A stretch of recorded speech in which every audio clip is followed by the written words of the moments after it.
Welcome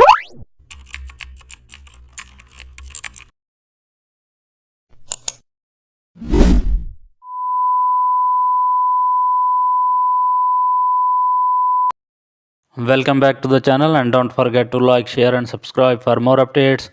Today we are diving into an exciting tutorial: how to fix reflections on glass in Photoshop. Open your photo and zoom into the reflective areas.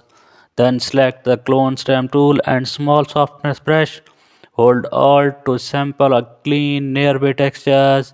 Paint gently over the reflections highlights. Now work in small strokes to avoid smudging edges. Also adjust flow and opacity to blend new pixels naturally. Clone from different spots to preserve the natural look. For large reflections, use multiple clone layers. Blend carefully around corners or curves for